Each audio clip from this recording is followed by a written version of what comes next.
فرزند کی بشارت دی، حضرت اسحاق علیہ السلام کی۔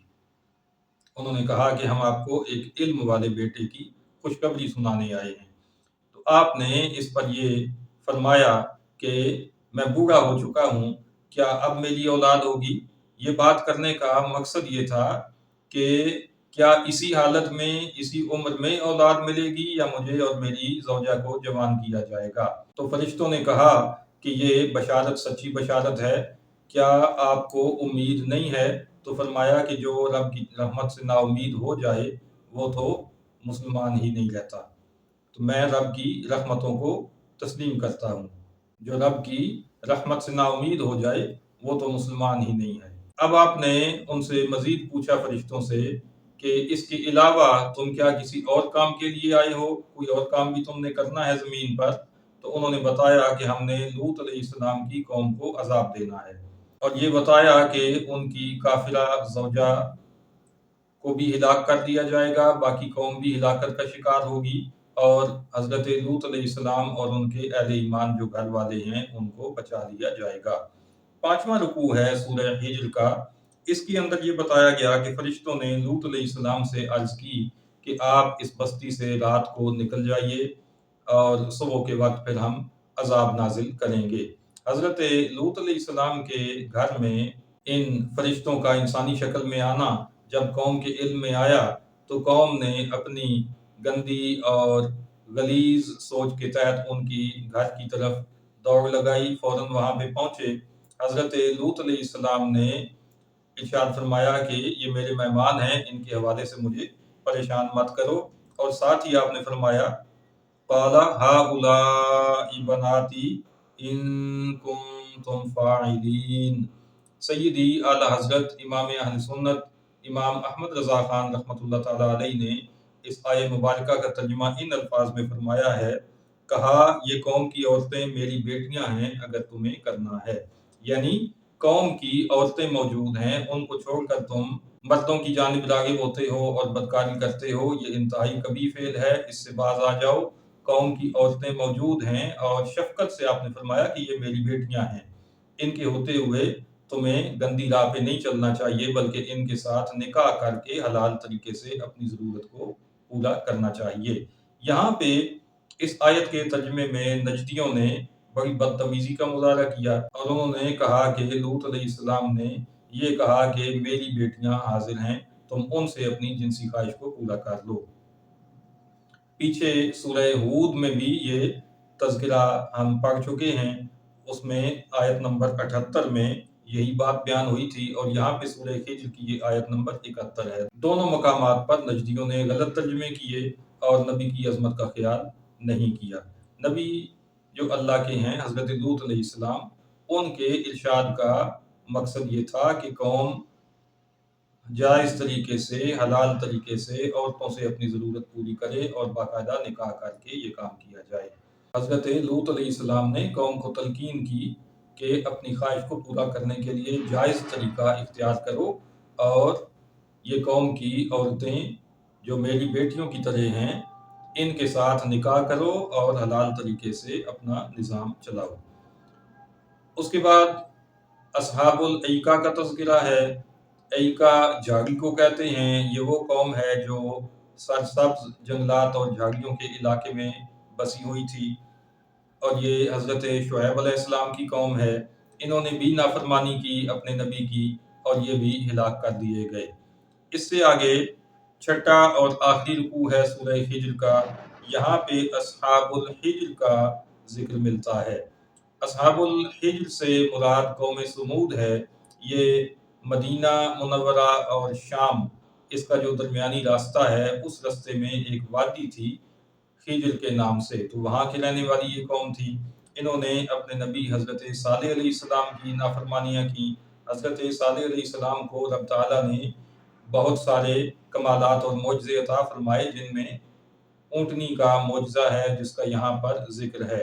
یہ پتھر کے اندر سے اونٹنی نکلی، اور اس نے باہر نکلتے ہی، پیدا ہوتے ہی بچہ جنا، اور اس کا دودھ اتنا تھا کہ ہر روز پوری قوم کے لیے وہ کافی ہو جایا کرتا تھا۔